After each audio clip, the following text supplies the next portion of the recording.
Ya. Dan janganlah kamu mengatakan terhadap orang-orang yang gugur di jalan Allah bahwa mereka itu mati. Bahkan sebenarnya mereka itu hidup, tetapi kamu tidak menyadarinya. Jadi ini nggak mati, mereka hidup. Dan orang ini akan hidup ketika di perjalanan 100 tahun. Ada orang yang sudah mati dibangkitkan oleh Allah lagi. Surat 36 Yasin ayat 12. Kenapa Yasin sering dibaca? Kita nggak pernah baca terjemahannya. Coba buka 3 Yasin, Yasin ayat 12. Jelas itu Arabnya. Coba. Sesungguhnya, Arabnya coba. Bismillahirrahmanirrahim. Inna nahnu hyil mauta wa naktubu ma qaddamu wa asarahum wa kulla syai'in ahsaynahu fi imamin mubin. Artinya, coba. Sesungguhnya kami menghidupkan orang-orang yang mati. Orang mati dihidupkan lagi. Lanjutkan. Dan kami menuliskan apa yang telah mereka kerjakan. Berarti ada orang yang ini, Pak Haji ini, hidup ini. Cuman di mana kelasnya nggak ada yang tahu. Ya kan?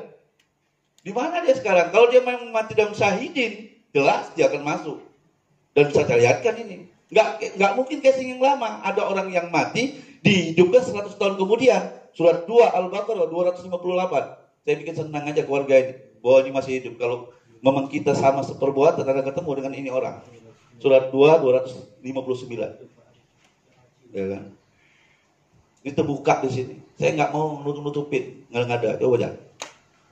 Atau apakah kamu tidak memperhatikan orang yang melalui suatu negeri yang temboknya telah roboh menutupi atapnya? Orang ini yang jalan ke tempat peninggalan lama-lama. Terus Dia berkata, bagaimana Allah menghidupkan kembali negeri ini setelah hancur?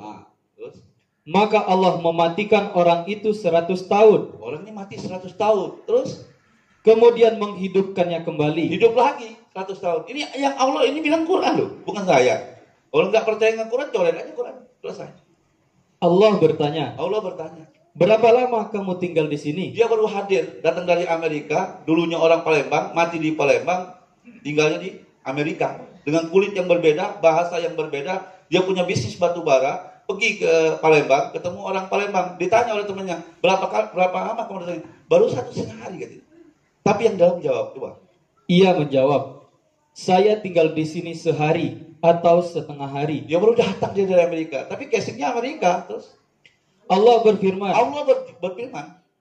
sebenarnya kamu telah tinggal di sini 100 tahun lamanya. Orang ini pernah 1 tahun, maka ada kita rasa, kok aku pernah makan di sini ya? Kok pernah makan 2 duku ya? Kalau dia orang Palembang makan duku, dia dibangkitkan lagi di Amerika, dia ketemu duku. Ini agak ekstrim, nggak akan dibuka. Tapi saya ngomong saya termasuk bukan orang ustadz yang nggak mau ngomong apa adanya dalam Quran. Ini detail aslinya. Bicara ini harus detail. Nggak bisa bicara dalam acara seperti ini dalam waktu setengah jam. Bicara seperti ini bisa butuh harian untuk bicara ini. Dari sifat dasarnya, bagaimana proses penciptaan manusia. Hari ini orang menemukan proses penciptaan manusia itu 6 fase, 6+1. Ya, saripati, tanah, air mani, darah, daging, tulang. Tapi orang nggak pernah bicara saripati ke bawah apa. Bahan saripati tanah itu terbuat dari apa? Nggak ada yang tahu. Saya tak kupas dalam Quran. Saya bisa bicara galidi-galilio, Plato sekalian. Ya, karena Quran bisa detail menjelaskannya. Ya kan? Hari ini ditemukan manusia diciptakan dari saripati tanah. Lalu dari tanah dijadikan dengan air mani. Air mani jadi darah. Darah daging, daging jadi tulang dibungkus daging. Itu 6 fase plus 1 grup ruh. Saripati, pertanyaan saya, diciptakan dari apa? Nah, Allah menciptakan alam semesta ini 6 fase plus 1. Sittatu ayyam. Allah ciptakan hari pertama apa? 1 harinya malaikat menghadap dengan Allah 50.000 tahun. Tapi 1 harinya kita lebih dekat Quran teman-teman. Kita lebih mulia daripada malaikat. Asalkan tahu ya, seperti itu. Ini bisa diteliti dengan Al-Quran. Nah, hari ini, ibu sekalian, bapak sekalian, Quran ini, ya kan, sebenarnya luar biasa. Cuman orang nggak pernah gali, ya kan, seperti itu. Ya, kedalaman Al-Quran yang luar biasa. Saya ngomong ini, bicara ini, saya termasuk orang yang nggak mau ngomong doang. Ketika saya dapatkan ini, saya buktikan. Surat 61 ayat 2 dan 3. ketika saya bilang orang yang mati gak mati, mereka hidup, saya bilang saya harus ketemu. Harus dibuktikan. Quran itu sadaqallahul azim itu apa? Sadaqallahul azim. Maha benar. Maha benar segala firman. Kalau maha benar segala firman, apa yang kau benarkan kalau nggak terbukti? Jadi orang sadaqallahul azim nutup Quran dicium. Belum. Sadaqallahul azim itu terbukti. Contoh, kalau ibu sedekah, bapak sedekah lipat ganda, dibuktikan ternyata sadaqallahul azim, ternyata benar ya sedekah itu lipat ganda, baru cium Quran. Nah kita ini biasa sadaqallahul azim, ya, cium Quran. Sudah. Apa yang kamu buktikan dengan kebenaran Quran? Ya kan? Akhirnya nggak terbukti. Akhirnya Quran hanya sebatas ilmu pengetahuan. Oh, dibuktikan satu-satu. Ya kan? Coba aja.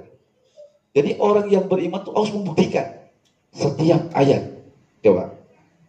Bismillahirrahmanirrahim. Surat As-Saff ayat 2. Hai orang-orang yang beriman, mengapa kamu mengatakan sesuatu yang tidak kamu perbuat? Kau ngomong aja, Bozan, ceramah Hana ini tentang kematian, orang bangkit lagi. Kau ngomong baik. Kau pernah lihat nggak? Pernah membuktikan nggak? Kan gitu. Terus, amat besar kebencian di sisi Allah bahwa kamu mengatakan apa-apa yang tidak kamu kerjakan. Jadi kalau membuktikan ayat itu harus dikerjakan biar terbukti. Lah sisi ayat kita bisa baca, cuma nggak ngerti maksudnya. Terus apalagi menjalankan, mana terbukti? Kaburomatan kita. Jadi artinya ketika kita membaca ayat harus dibuktikan satu persatu isi Quran itu. Ya. Jadi bukan karena apa? Karena belajar kita memahami semuanya ini, termasuk mati itu nggak ada. Ya kan? Maka ada mati, maut, ada ajal, ada tawafa. Ajal itu mati, tapi ajal bukan digunakan untuk naf, tapi ajal digunakan untuk umat. Likulli ummatin ajal. Berarti umat, peradaban. Dulu ada Sujaya, dulu ada, nah itu peradaban. Umat di zaman itu mati, ajal. Berarti digentilah Sujaya, Tarumah Negara, Majapahit, termasuk Atlantik yang hilang umatnya itu ajal, peradaban. Nah maka hiduplah umat yang lain. Nah itu ajal, itu proyeknya. Maka hari ini kejadian disebut ajal, ya kan? Kalau per individu namanya nam. Tawafa itu digunakan ketika kita orang yang mati bersama Allah disebut tawafa, matinya bersama Allah. Kita soal mati sudah belajar di dalam Allah di waktu kita tidur sebenarnya. Jadi Bapak Ibu yang dirahmati oleh Allah, Bapak Haji Muhammad Arif Budiman, Arif, saya ingat guru saya, udah Arif Budiman lagi, ya, guru saya itu Arif Budiman, ya kan. Saya punya guru namanya, saya panggil Abah Arif, orang Bogor dia. Dia 2 tahun mati sudah tahu jadwal Pak. Beritahu saya, 2 tahun sebelum meninggal dia sudah tahu. Nanti saya ini mati tahun 2012, paling cepat 2012. Kalau Quran belum sampai ke Eropa, saya minta undur dengan Tuhan 2015. Ternyata Quran ini visinya sudah sampai ke dunia. Termasuk tahun kejadian 2012 ada seorang paus Vatikan yang mundurkan diri. Itu gak ada yang seluruh dunia yang tahu. Kenapa Paulus yang mundurkan diri? Ada terjadi 2012. Orang gak tahu bahwa itu kerjaan kita. Dia sampaikan kitab Injil dan Al-Quran. Jadi kalau kita nyampaikan ke Vatikan harus nyampaikan Injil.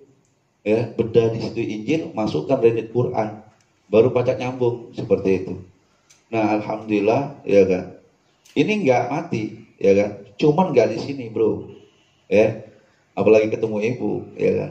Nggak ketemu, ya kan. Ini masih hidup, cuman bukan di sini, ya kan. Setara jiwa, ya, lesesinya dia hadir, tapi secara fisik dan jiwa tidak di sini. Secara jiwa, mana ibu tadi? Ibu tadi isinya, mungkin dia ngadakan haul 2 tahun ini, dia mimpi. Bener nggak? Ibu ini mimpi, ya kan? Kenapa nggak setahun sekali diperingati haulnya? Ayo, nak kedua tahun ini haul. Mimpi, kau lupa dengan aku. Masuk dalam mimpi. Nah, benar nggak Bu ya? Jadi bukan terlalu cinta. Dia masuk ingatkan Bu, ingat. Nah tuh, ingat. Nah, dia ingat apa? Tentang kematian. Bentar lagi kita mati. Kalau suami kita masuk dalam mimpi kita mengingatkan, Bu, harta kita itu banyak, ingat mati ya. Karena mati itu tidak dibawa, ada 3 yang bisa dibawa dalam hadis. Iza mata ibnu adama in qata amaluhu ila min salasin. Shadaqatin jariyatin au ilmin yuntabau bihi aw waladin sholihin yad'ulah. Ini yang bekal kita untuk mati. Pertama, sedekah jariyah, yang kedua ilmu yang berguna, yang ketiga anak yang soleh. Sedekah itu artinya tiap hari, jariyah itu berjalan. Jangan dipikir lo sedekah bangun masjid, bukan. Sedekah itu jariyah, sedekah yang berjalan terus. Selama lo hidup, lo sedekah terus. Keluarkan. Lo bangun masjid, so sedekah jariyah. Oke, Pak akuin. Ada orang datang kepada saya, Pak Ustadz, ngapa ya doa aku gak dikabulkan? Aku kan sudah banyak sedekahnya. Contoh sedekahmu apa? Bangun masjid, bangun ini. Mana lah bangun masjid. Kau nyumbang masjid apa? Semen. Kau tanyanya dengan semen. Jadi tembok itu. Bisa gak tembok doain lu? Enggak Pak Ustadz. Itu goblok lu sedekah. Dia bilang. Sedekah itu yang bisa doakan manusia. Bukan tembok. Maka hari ini banyak orang bangun masjid tapi kosong. Boleh gak? Bangun masjid? Boleh. Tapi kualitas masjid. Rasulullah 23 tahun dakwah, masjidnya cuma 5 dibangun. Lah kita ini Palembang ini setahun udah banyak butuh masjid, tapi kualitas masjidnya kosong. Tukang azan dia, mukul beduk dia, muazin dia, makmum dia. Ya kan? Ya ini. Seperti itu. Jadi kualitas masjidnya yang harus dilakukan, kemakmuran masjidnya. Ini masjid ditumpuk-tumpuk dananya. Ustadz guru ngajinya miskin-miskin. Maka terjadi kemarin di mana itu? Di Oku Timur apa tuh? Ya, ada marbot masjid maling duit kota. Iya kan? Ya karena apa? Ya marbotnya gaji 500 sebulan. Ya kan? Nukan khotib Jumat itu, nukan khotib cuma sejam. Gajinya 500.000. Lu mak aku jadi khotib, Pak. Marbot masjid tukang beduk dia, bersih masjid dia. Ceramah ngundang ustadz 1 kali ngisi Jumat 500.000, dia 500.000 sebulan, kasih utak masih kayak gituan. Seperti itu. Yang bersihin siapa? Ya kan? Maka hari ini harus hati-hati, Pak. Ya kan? Seperti itu. Jadi ustadz ceramah khutbah Jumat itu 1 jam 500.000. Kalau di Pertamina mungkin 1 juta. Marbot masjid gajinya cuma 700.000 sebulan. Tukang bersih, tukang ini kan ngepel, ya kan, ngukur beduk, ya kan, nukan adat kalau udah kati adat bangun subuh, khotib tadi yang ustadz tadi muncul, cip, pulang, begaji 500. Nah ini yang salah dalam penakarannya, ya kan, seperti itu. Harusnya orang-orang yang mampu mati dan lain-lain. Jadi sedekah jariyah itu yuk kita gunakan setiap hari. Kalau kita ingat sedekah dia, yuk. Nah, ibu nggak punya anak soleh, ibu nggak pasti doakan anaknya. Cari ustadz-ustadz muda yang dia berjuang berjalan Allah, ibu sedekah di situ. Nah, ilmu yang dipelajari sedekah jariyah namanya, ya kan?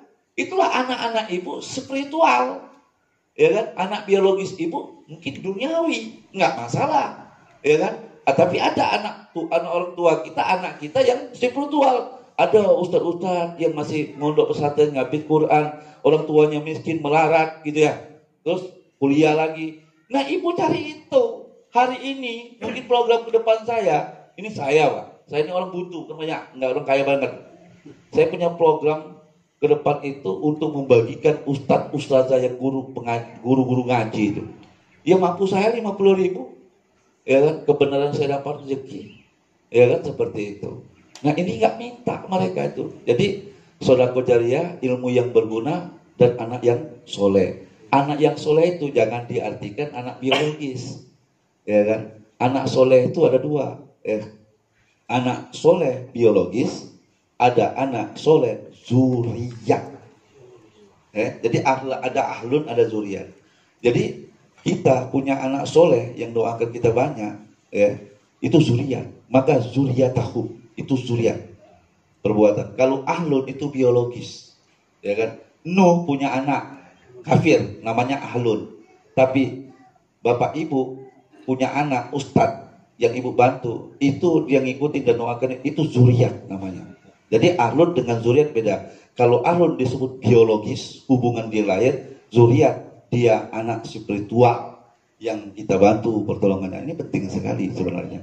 Jadi ada istilah orang tua asuh, atau dulu ada program namanya apa ya?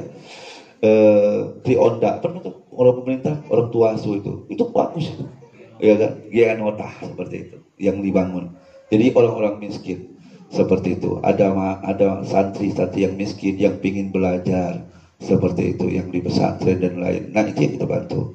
Itu saja ibu sekalian. Jadi Bapak Haji Muhammad Arif Budiman ini bin Haji Ali Aman, insya Allah ini orang Awi Aman ini nggak meninggal, dia dengan tetap hidup dan dengan perbuatannya di kapan-kapan dengan casing yang berbeda, ya kan, seperti itu. Nah, kenapa dia bisa hidup? Karena orangnya berbuat baik. Salah satunya dia menciptakan bagaimana tentang alam semesta ini biar nggak cacat, gitu ya. Apa namanya itu? Kan ada orang pabrik rusak itu, erosinya itu bukan ambang, itu kan berpengaruh dengan orang lain. Nah, kita menciptakan barang seperti ini untuk menjaga alam, itu adalah jihad juga dia. Ya kan, seperti itu. Jadi Bapak Ibu yang dirahmati Allah, yuk sama-sama kita doakan Bapak Haji Muhammad Arif Budiman bin Awi Aman diberkahi, diluaskan rezekinya, ya kan, kuburnya diluaskan, munirat sama-sama. Mari kita sama-sama berdoa dengan Allah.